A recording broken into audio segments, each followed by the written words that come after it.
May staycation business po kami sa loob ng subdivision na gustong ipatigil ng kapitbahay namin dahil private property daw. Binigyan po kami ng munisipyo ng business permit and naka-register din naman po kami sa BIR. Pero ang subdivision po namin ay hindi naka-register as subdivision and wala pong HOA, HOA, ni walang street lights and license na guard. Ano po ang pwede namin gawin and saan po kami pwedeng magreklamo dahil yung kapitbahay namin ay naghaharas na ng aming guests? Ayan po, Attorney VP Talaw mula po kay Ana.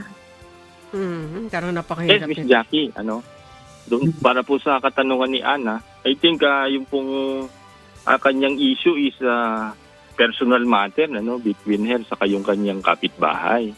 Kasi Miss Jackie, isa po yung nagsabi din na wala namang legitimate na rehistradong asosasyon, and much less wala ding pong subdivision na kinukonsider man lang para pagtayuan ng sinasabing asosasyon. So kung pinapatigil po kayo ng kapitbahay ninyo, itanong niyo muna anong authority meron siya para i-derogate po yung inyong karapatan sa sarili ninyong ari-arian. Ang mako-consider po kasi natin dito, Miss Jackie, is may go signal na po ng local government. In fact, may nag-secure na siya ng business permit.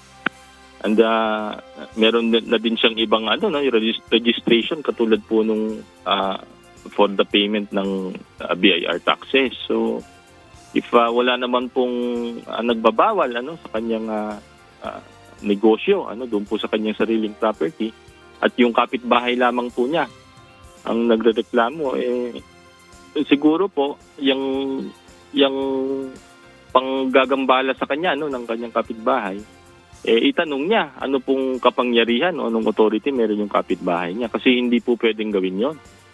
Miss Jackie? Attorney, pwede ako magtanong, Attorney? Okay.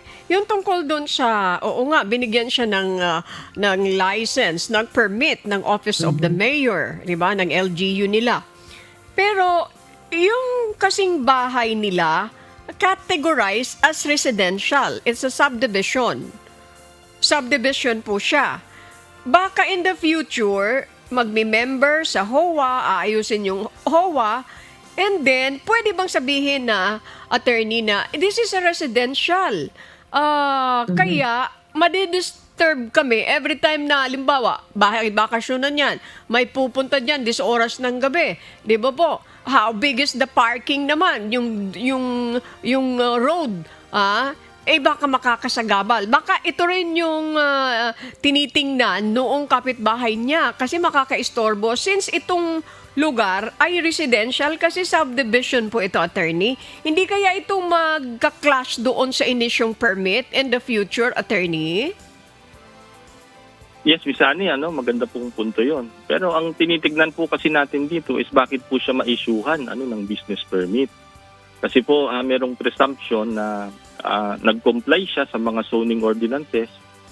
And ang second point natin is wala namang sinasabi po ni Miss Ana mismo na yung subdivision nila wala namang considered na samahan po diyan. Nevertheless, pwede po yang pwede pong gawin 'yon eventually, yung magkaroon ng asosasyon at magkaroon sila ng sariling patakaran kung ano po yung pwede, ano yung bawal doon sa kanilang samahan ng mga homeowners. Pero itong usapin na to, ang pwede pong mamagitan dyan is yung DSUD Miss Annie, yung Department of Human Settlements and Urban Development.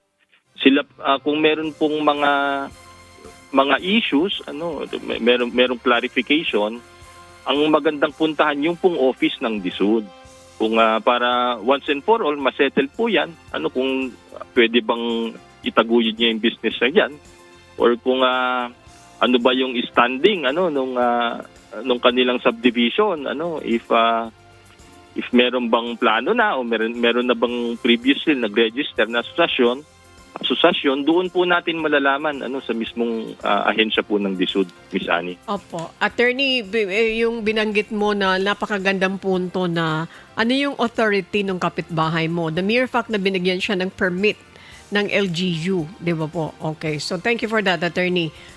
So DSUD ang ang pwede rin pong lapitan para erase itong concern na ito.